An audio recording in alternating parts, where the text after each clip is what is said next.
And there we go again for game number 2 here in a best of 3.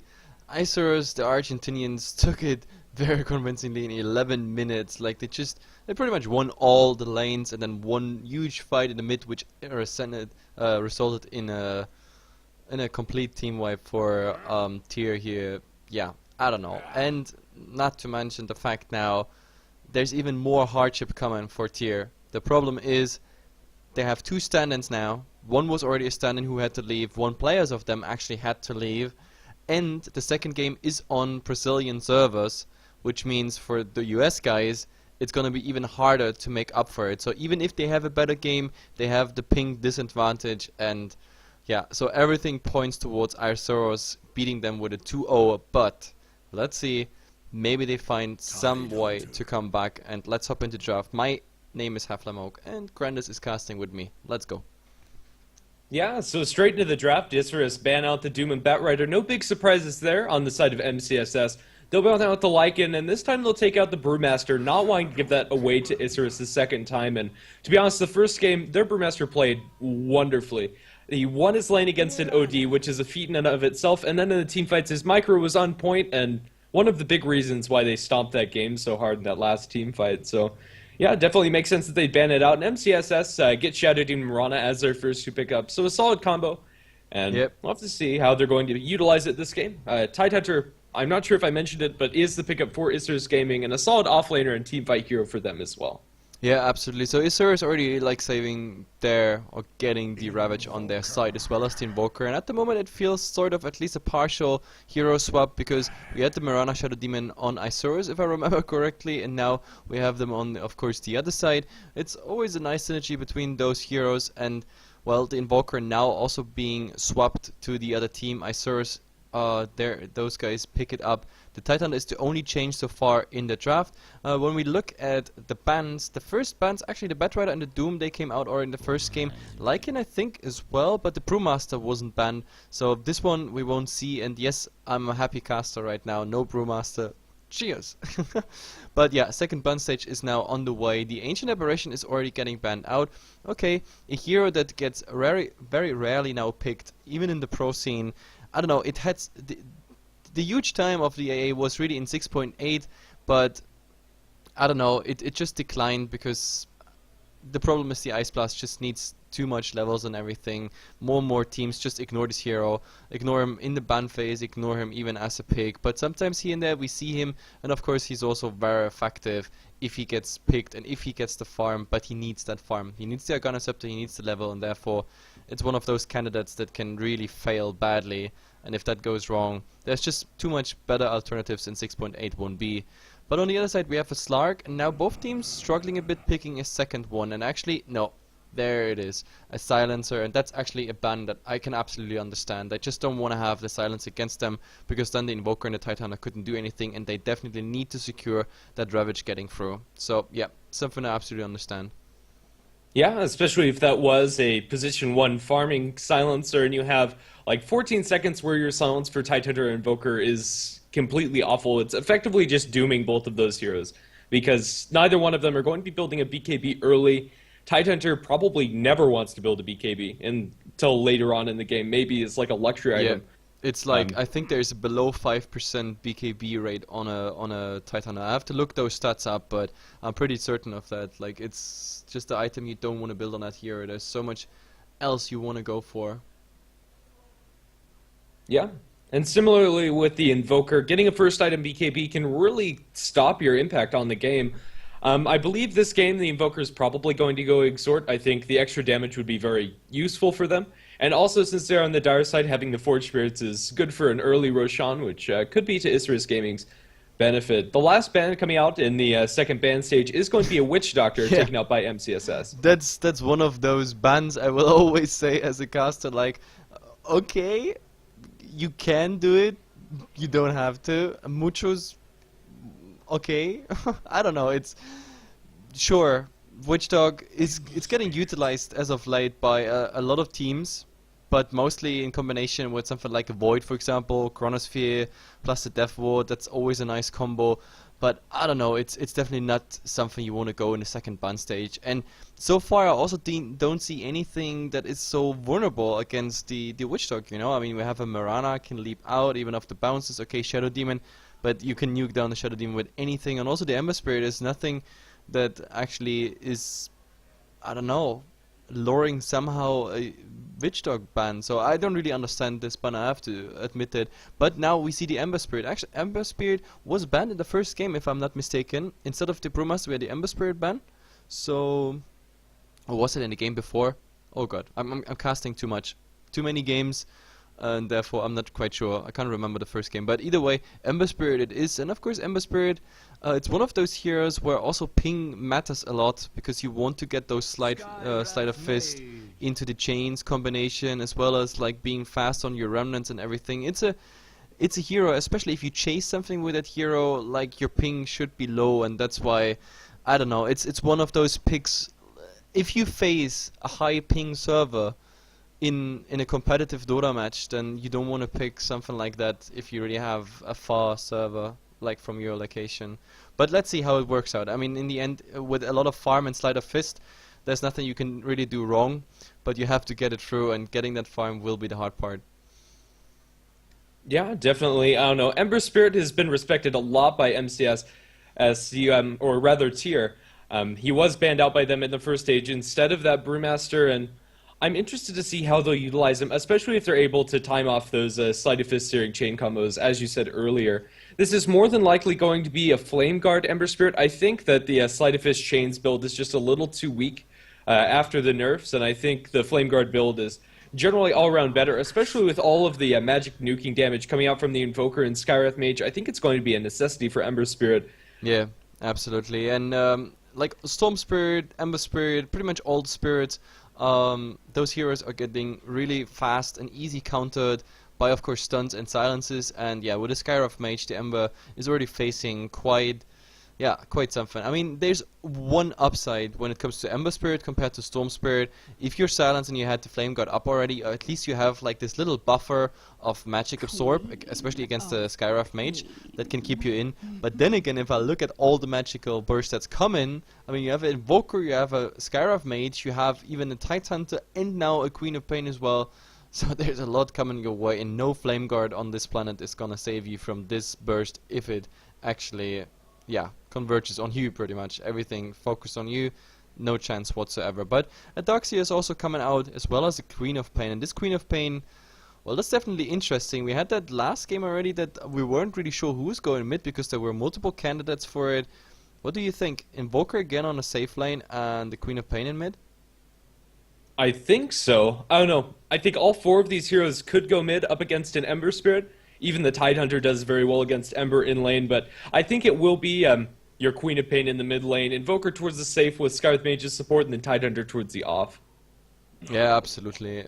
I think that's the way I would lane it, at least. But as I said, like, I mean, we're not casting that often South and North American Dota, simply because the scenes are not big enough. There's not too many tournaments, and if they have tournaments, they are mostly already cast by, I don't know, some small labels. They're barely ticketed or tickered. It's really sad. I would like to see those scenes grow, just like we have it in the C scene or Korean scene, or like the Russian Dota, of course, not to mention European. But let's see, maybe in the future. I'm still hoping for South America actually sticking to some teams that are existing longer than half a year before they disband. But of course, that always has to come with some sort of success. And well, at least here, Isurus, they made a very convincing play, and I can just hope that those guys stick together and show that South America also has decent Dota players. Either way, we have the 5th picks coming here for the Americans, and it is a Luna. So we have a double core with a support, hashtag roaming Mirana, Darkseer offline, Ember mid. That's at least how it looks like at the moment. And well, I mean, the only thing I'm really worried about is that this Queen of Pain, if she gets a lot of farm, that she can really roam around and take out so many targets. I mean, Mirana, Shadow Demon die easily to her, as well as the Luna. The Luna needs quite some babysitting to get online. The Ember Spirit, I already talked about, the Flame God will protect him at least against some of the magical bursts coming, but also not forever, especially if he goes for a chains build. But let's see, I think facing those heroes, it's very unlikely that he goes for a chains build. He will go for the Flame Guard. That's the way to go against this team here. Yeah, definitely. I'd like to see Darkseer pick up a pipe as fast as possible. I don't know, maybe after a mechanism blink and then into the pipe. But either way, just so much magical damage, and Isurus gonna pick up themselves up in Abaddon here. I I like don't know. this. I like this, and you know why? Because almost everything they do can be removed. Like the if an arrow lands, removed by Abaddon. If chains hit, removed by Abaddon. And on top of that, they also have a Titan where the Kraken Shell automatically removes it anyway when you go over a certain threshold. So this is pretty sick. So they have a heal, they have of course the Aphotic Shield, and all this makes it even harder for Tyr here to find kills. So let's see, they're gonna pick up the heroes, and I mean both drafts look solid, but I think Isurus, they really go for aggressive gameplay here. We're gonna see a very aggressive style, and if they start snowballing on it, this is not just remaining a little snowball, this is becoming an avalanche, and I don't think, especially with the ping issues and everything, I don't think the Americans can do much against it. But never say never, and never call a game before it's actually over. For now, we just introduce the team and then see how it goes in the laning stage. We have, of course, here on the Isurus dire side, fullback on the Skyrav. We have then Clarity on the Queen of Pain this time. Then DDX on the Invoker, Papita playing the Abaddon, and last but not least is Sordo, or Sordo, I don't know how you probably pronounce this, but yeah, he's gonna play on the Tidehunter, and I think it's a bit laggy for me. Oh well, I guess I'll go ahead and introduce the tier side on the other side of the map. We are going to have Mei playing on the Ember Spirit. Darkseer is going to be taken up by Albino Turnip. Luna will be played by the stand-in Summer. Murana will be taken up by Tugaran, and the Shadow Demon. Sorry about it again, can't say your name. Orange, the Shadow Demon, is going to be the You still last didn't learn hero. how to pronounce this. It's that's it. I already told you last game. It's you can't really remember things, right? So, did I interrupt you? Did you miss some players? No, that's all 5. That's all 5. So on all 3 here, they're gonna build that tri-line as I predicted in the draft, and let's see if they're gonna actually find something. Queen of Pain is here, but of course, you don't want to actually get caught out as the Queen of Pain. I mean, she of course has the option to go for the blink as the first skill point, but it's something you don't want to get forced into. You want to have your level 2, and then you can choose if you want to go aggressive or passive. There is a nice ward coming out, of course, so they show exactly what's coming here from those 2 directions, which makes it a lot harder for the Mirana, of course, to land something. But oh, nice! This no, look at this. There's just a tiny inch, a centimeter for the Europeans missing to this ward. That is really unfortunate. So far, nothing else is coming out, but of course, this very traditional ward here, just giving vision to the rune. And that's pretty much it. So the creep wave meets, and then that was a hard thing to say. The creep wave meet. Never mind. But yeah, the creep waves are meeting, and now we go. Yeah, I don't know. I think Clarity should be just fine in this offlane with the Abaddon behind him. If he does get arrowed, he should just be aphotic shielded very quickly. And I don't think this Queen of Pain should die at all this lane. But on the same token, she's not going to really be dominating. But speaking of that, Arrow going to be off the mark, but it'll land on the Abaddon. That's the one that they need Arrow if they want to kill. But Clarity going to turn a little bit in the Shadow Demon. She's taking a little more damage than she had hoped for there. And while both of these heroes going to be fairly low, but in the end, they'll just be able to back off. Yeah, I love the fact that the Abaddon was already getting ready to like get the aphotic shield on the Queen of Pain, because he actually expected the Queen of Pain to get this arrow in her face, but instead it just went through the disruption and hit him. So that was actually kind of a funny event, but well, at least you see the potential of this tri lane. Like if they do it correctly and somehow take out the Abaddon or something like this happens again with higher level with some more right clicks and without the blink on the Queen of Pain especially, they could actually get a first blood here. Yeah, definitely. I don't know. On a side note, I absolutely hate this cosmetic for Queen of Pain. It makes the auto attacks look like a Shadow Strike. But, I don't know. In the meantime, let's go ahead and look at the other lanes, I think. Ember Spirit versus Invoker. Looks like the Ember Spirit's doing just fine, as is the Invoker. Just trading farm and disconnection from the Invoker. We should have a pause here. Yep, maybe that was the reason he's doing so fine. I mean, he's 8-0, right? If I'm not mistaken. Yeah, he's 9-0 at the moment, and DDX just DC'd. It's funny that I was just about to say what Albino Turnip was trying to say here. I was like, hey man, he's playing on a local server. He should have a perfect ping. I mean, Argentina, and they're playing Like what, on a Brazil server as far as I know? I didn't look, but yeah, they should have definitely better ping. That he lags out is, well, but EDX is saying funny ISP, and yeah, we just go, and now I accidentally clicked on the side shop. But either way, everything's going. It's still 0-0 here, 2 minutes in, but that could change really fast. They try some dewarding in the meantime. But let's see. Luna is coming in. Oh god, there will be a stun here on the Abaddon. Yep, it actually hits. Does he get the aphotic shield through? No, he does not. And there goes the first blood actually to the guys that should not get it. But yeah, potent Trailin is potent. Actually, no first blood, I believe. It was taken by creeps. Well, yeah, it's shared amongst all them. Yeah. Yeah. Don't get the nice banner, though. That is exactly what they need to do in this lane. If they want kills, they have to go for the Abaddon, because if that was the Queen of Pain that got arrowed there, we just have the aphotic shield. But when the Abaddon gets arrowed, he can't shield himself, and he's fairly squishy. No real way for him to survive against that one. So the sports are going to smoke up and go towards mid. A good rotation coming out from MCSS. I like this early game start for them a lot better than last game. Let's see if they'll be able to catch out DDX. Yep, but DDX is smelling that something is wrong. No, actually, no, he's not. He's just busy blocking this next creep wave, so that would actually be a nice way to land an arrow. I think they should try to land that arrow just blindly without the help of the Shadow Demon, because, yep, the smoke is actually running out. They didn't take the illusion rune, so they didn't give their position away, but now, of course, since the Shadow Demon just appears out of nowhere, they knew they were smoked, and they know, okay, smoke must be on cooldown right now, therefore then DDX has nothing to fear, so he can just keep on going and arrow harass. going to land on Clarity in the bottom lane. Looks like they might be able to get this kill with the damage. It looks like they will, and Clarity just can't do anything. Lucent Beam from a long range will secure that kill. That Lucent Beam and that arrow before, that was at max duration. It really felt like full stun. It was either 4 or 5 seconds stun. Very well placed arrow by the Mirana. Yeah, in the meantime, oh, they might actually want to go for more. The Shadow Demon was trying to get at least on the Abaddon, but yep, wasn't quite in range. In the meantime, we actually have a silence, and now a gush here on the Darkseer, but he's just leaping out. There's no flare, unfortunately, following him, because the Skyroth match is absolutely out of mana. If he had more mana, 1, 2 more nukes, I guess that would have been enough, or maybe a nuke and a right click. In the meantime, of course, Shadow Strike all the time on the Luna, and actually she loses a lot of HP with that one. I'm not sure if Isurus are really doing enough with this bottom lane. I think that if they went for a little bit more traditional laning, arrow to fly. Ooh, just going to split the mark there between the Queen of Pain as well as the Abaddon. So, at least for once, they won't get arrowed.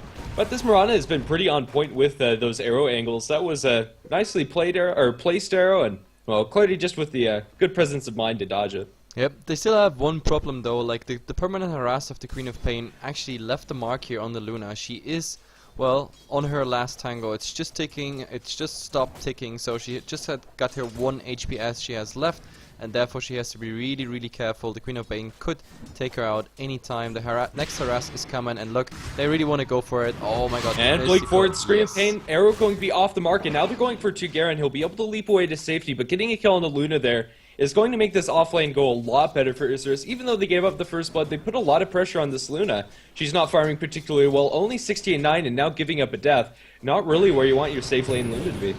Yeah, oh my god, in the mid we have a go here on the Ember. There was a deafening blast, there's one more right click is needed, but oh, DDX is not getting it through.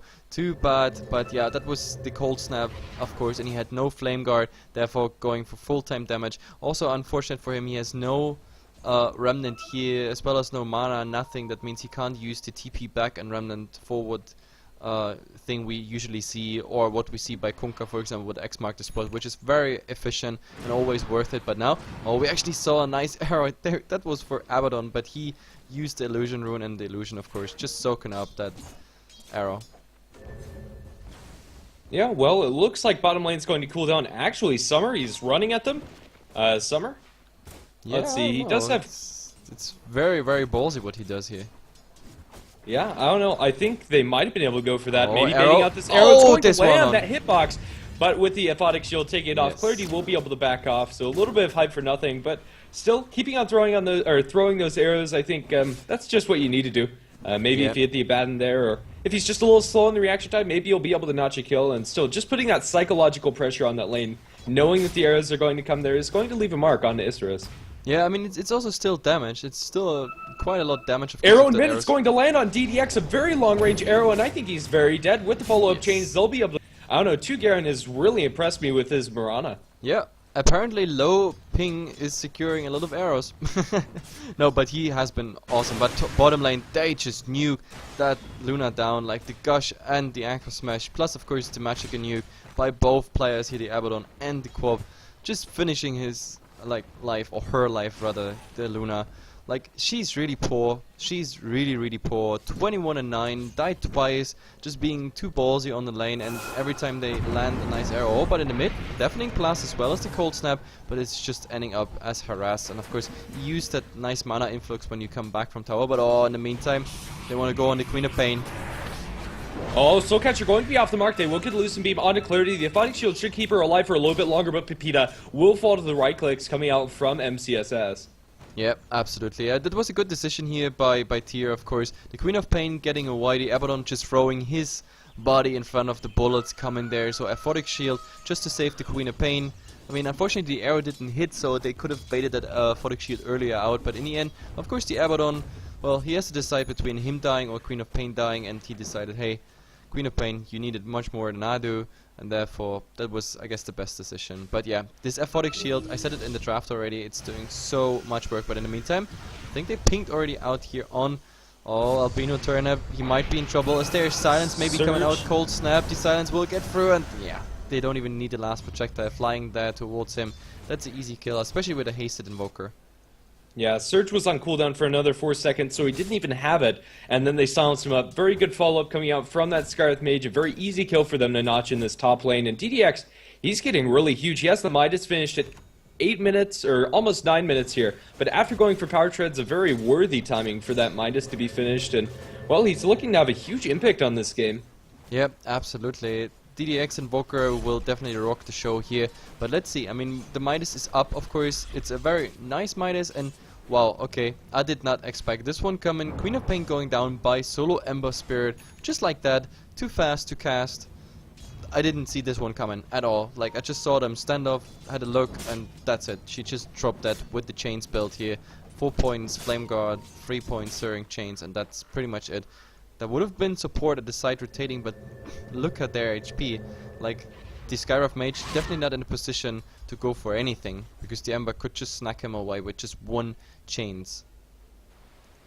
Yeah, and Pepita had the TP, but didn't bother throwing it out. Actually, some are going to take a decent amount of harass, but so is Pepita, and this Luna's still chasing. I don't know. Summer's been playing very aggressively on his Luna. Yeah, absolutely, but there's the arrow flying. This time Clarity in the mid here is dodging it, so no harm done there. But let's see. By the way, I'm not quite sure if that kill in the mid actually was to follow up on an arrow, because Mirana was somewhere there, but another chain hit here. Look at how much he loses. How much he absolutely loses. And also what I don't like, I mean, Queen of Pain with a Midas, like, she got the recipe, sure, everything's fine, but I don't know, she needs to come online much earlier. She has no regeneration, no mana pool whatsoever. Going for that greedy Midas, I just don't like it. In the meantime, they go, I don't know, just some harass, but now, oh, he gets surged in. Look at this, they want to go for the... Yep. This is even too late for... Absolutely too late for the Aphotic Shield. There's nothing they can do there. And in the meantime, they got even the Queen of Pain with a nice arrow by the Mirana. So double, I don't know, a double kill for a support Mirana. Like, as it looks right now, we might even see a game 3. And this one is again then by coin flip, I think, on which servers. So Tyr striking back here. Like, I really thought Isurus is absolutely owning them, judging by the first game. But now, they're striking back 7-3 here in the 11th minute. And I also don't like the item choices coming out by Isurus. In the meantime, oh, the Invoker. Yeah, up and top, he's going to Cold Snap up the Luna as well as Deafening Blaster back, and he'll be able to notch a kill there. He's going to try to TP out against Admiral Toro, going to vacuum him back, and now DDX should be chased down by this Surge Ion Shell Darkseer. And let's see if he'll be able to get it. Yeah, definitely will. Darkseer gets the last hit, I believe, with the Invoker illusion coming out from the Wall of Replica. Yeah, I don't know what the Luna did there, but he was running in, doing one Lucent Beam, and wanted to go for the Eclipse, but the problem is had the boots still on Strength or on Agility, so did not have enough mana for the Lucent Beam, and by the time he swapped, I think he didn't even manage to swap to Int boots there, like just, yeah, Deafening Blast and everything, he never got it off. The idea behind it was good, but I don't know, he just died, and oh my god, the arrow just missed the Tide Hunter, but he's still super And low. now he's going to There's Ravage. the It only catches out the Mirana. Abaddon ultimate has been deployed. Starfall going to land on the Tide Hunter twice, and now Mei going to be able to clean up that kill. And a disconnect coming out from the Invoker yet again. Oh, this is, I don't know, really worried. Like, I actually liked what the Ember Spirit did. Did you see he dodged the Ravage by being in the Remnant for the time being? The Aphotic Shield bought them some time, of course, but that's pretty much it. Now the Luna, like, I don't know, Luna playing so ballsy, but I don't know, I think she should just sit back and farm. But in the meantime, we have a Silence and a Concussive Shot coming here out on the Luna, I think. No, this is just Silence. The Concussive Shot is just flying like a little meteor here, and I don't know, they're not quite sure if they need pauses or not. Oh, the Mystic Coil, look at the damage with the, oh god, the ultimate. Going to be off the mark, arrow to fly, not going to land on anything. Now Ember Spirit looking for blood here. He has the Sleight of Fist, but not the chains to throw. It's still on cooldown for a couple more seconds. He's trying to decide which target to go on. He's going to go on to Papita, just chasing him down. The chains are going to latch. Luckily, alright, he wasn't catching the creeps there on the backline. So going to the School Catcher onto Clarity. Now Summer juking it through, and he'll be able to get a kill. And now, I don't know, the Luna's still alive in all of this. 3 kills going the way of MCSS. Oh, the Sunstrike! If he would have ran there, the Sunstrike was, or would have been on target, but instant TP out. Like, so he's also safe. So 12 and 4. Tier is just striking back. They take revenge of that ownage in the first game by Isurus, and well, Isurus definitely struggling. I mean, I think with the 2 Midases, they are still well standing on this one though, because they're preparing themselves for a longer game. But in the meantime, of course, Tier, they're taking over map control here by more and more warding coming out. But then again, I mean, we have to look at the items. We have 2 Midases, of course, rolling. But the Queen of Pain, level 8, nothing but the Midas. Like, it's just not working out. She also missed her kills. I don't know, she was just not fast enough. Nice reaction by the Shadow Demon. It's just not going their way at the moment, so who cares about ping if a game goes like this? And oh my god, Luna again, 1-on-1 versus the Invoker, but there is Skywrath Mage coming. I don't know, I think the Invoker could have taken the fight. I think he could have as well, just not wanting to risk the Eclipse. Now with the Surge, trying to chase down, but Luna's going to walk straight into the Mystic Flare. And she'll just be forced back. Invoker trying to rejoin this fight. He's going to be chained up by Mei. Now the ultimate coming out from Queen of Pain, doing decent amount of damage. Mei is going to fall. One more auto attack from the Invoker. Vacuum back. He's trying to get this kill on DDX. Now the heal is coming out from Papita, and Invoker's still alive in the end. And a huge turnaround for Isurus. Now the Starfall coming out from the Mirana, trying to chase down, but the Aphotic Shield coming out on the Queen of Pain will keep her alive. And now Garen going to be a full retreat. And this Abaddon completely saved that fight for Isurus.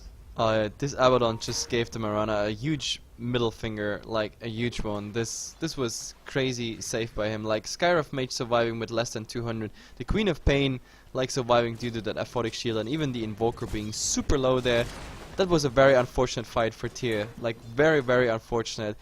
I don't know, I just don't like the playstyle coming out by the Luna. She could sit in any lane, could get farm, but instead she's just running around, chasing a Skywrath Mage, losing 80-90% HP just to a support, and then she's getting cleaned up by any collateral damage. But there's a disruption top. Arrow to fly, going to hit on a creep, and now the cold snap going away. Shadow Demon trying to throw out the purge, but he just can't do it. Now the deafening blast going to turn in, plan of turn up, going to be in a full retreat. Here comes the Ember Spirit, however, he's not remnanting in. He tried for the chains, and he's not going to be able to get it. Albino Turret going to be chased down by the concussive shot, and DDX gets the last hit. Yep, absolutely. This concussive shot is level 1, still was enough for a kill, and they want even more. Now they know, hey guys, we can just capitalize on it. There's a long arrow, but a Aphotic Shield, who cares? And blink forward by Zurdo, and now Ember Spirit. Ugh.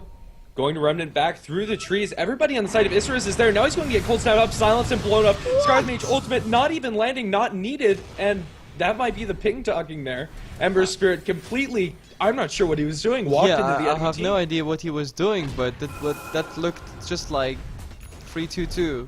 Big time. Like, oh, Hyrika, let's just run into it. I don't know. But either way, now after that tier 1 tower, Isurus even getting tier 2. And they're coming back on the kills, 12 and 10. I think Tyr just gave almost everything away they achieved in the laning stage, and we have to, I don't know, have a look at the crafts and put some numbers on the entire thing and look at this. Experience-wise, they had a 2k lead, and whoa, this is a steep decline for them. 4k and climbing for them, and when it comes to gold, well, we had pretty much a similar picture, but then again, the gold lead wasn't that high, of course, with 2 Midases against them, but now Isurus striking back, 5k gold lead. Whoa, whoa, you just don't want to have this. Plus, this is a huge snowball coming Tier's way because they want towers. They know they can. DDX is such a beast right now, and they have even Ravage. They're prepared for everything. Yeah, I'm not sure that Tier can fight into this. Going to try Ember Spirit, going to throw a Slide Fist and Chains. Going to latch onto the Tide Hunter, and now nice vacuum back. They don't have follow-up, however. They're going to stun and pull back with an arrow, taken out by the Aphotic Shield. And Invoker gets the last hit on the tower, and with that, Isurus are just going to retreat. Yep, absolutely. Invoker, look, please, have a careful look at his net worth. Just for funsies. It's absolutely ridiculous. He's been at the top of the network chart this whole game, even when his team was behind. He was leaps and bounds as far as farming is concerned, got an incredibly early Midas, has been involved in a lot of kills, and DDX pretty much doubled the farm of the Ember Spirit. Yep, absolutely. And if Summer is not TPing out very soon, he's gonna be found. I don't know why he's not TPing. Yeah, now he is actually TPing out. But not even to the... Yeah, she's going in the mid. That's the best thing. So Tier decided to drop that tower. But yeah, this net worth is absolutely ridiculous. And it's getting even more because he gets the second last hit on a goddamn tower. Like, he is doubling up the net worth of the second highest farmer.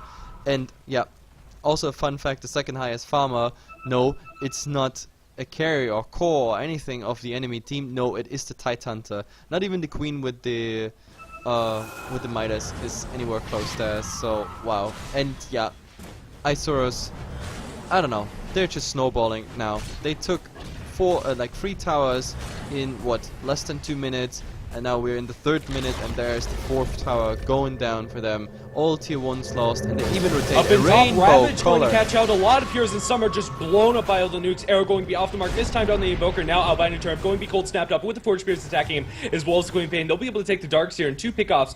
Not worth the tower. In fact, it got denied by the Tide Hunter in the end, Yeah. and This they is just worst can't catch case. a break.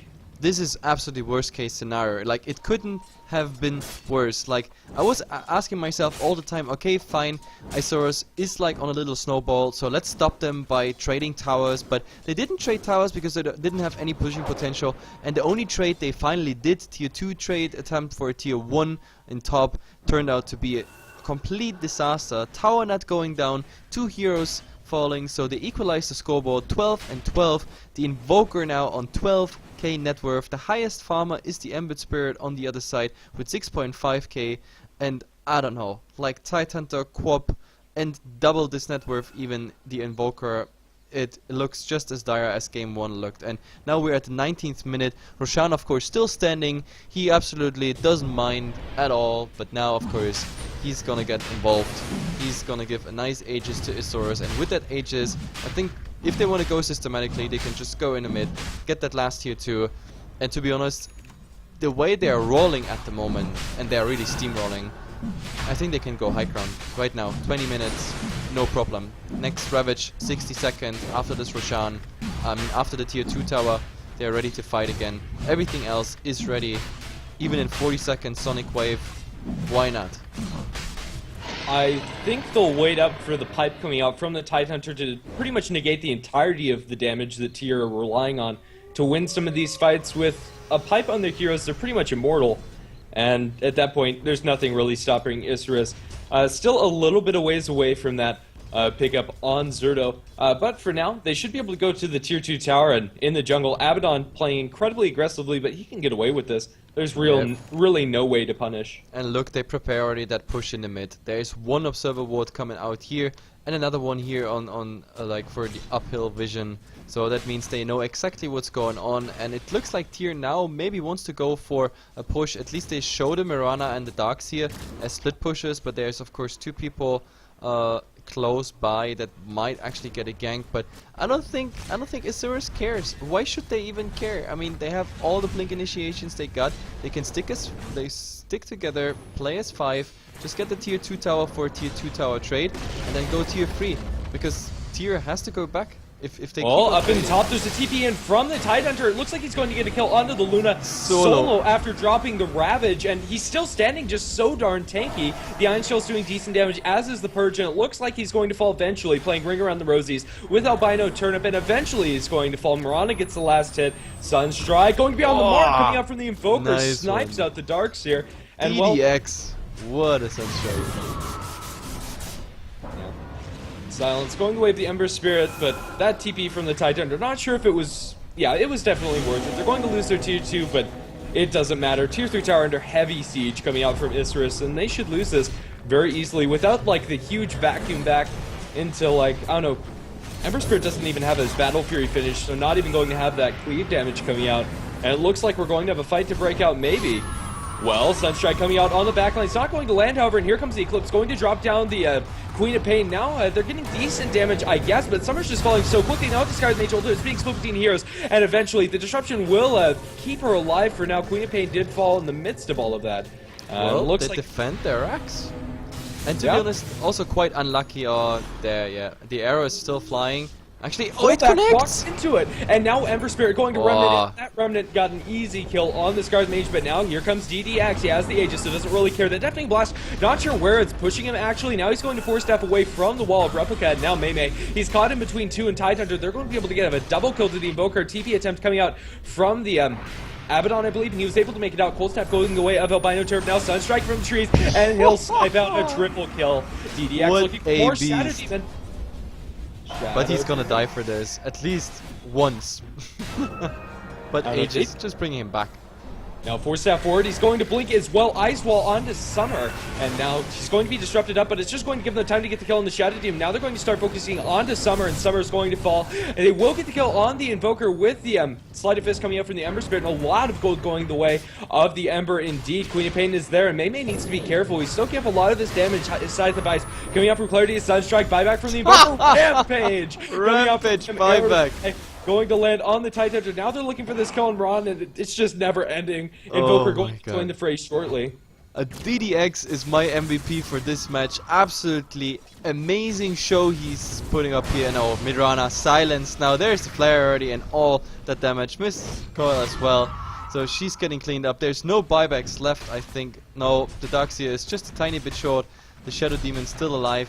In theory, he had it, but he alone can't really do anything, especially also with the Blink Dagger initiations everywhere. But wow. Like DDX, what a beast with Arcanum Scepter Invoker. You don't see the Arcanum Scepter too often because most people are just too slow with the skills, but if you can handle Invoker just like that, Dondo style, absolutely amazing. That buyback into Sunstrike, getting the Rampage there after he lost his Godlike, that was just, I don't know, amazing play.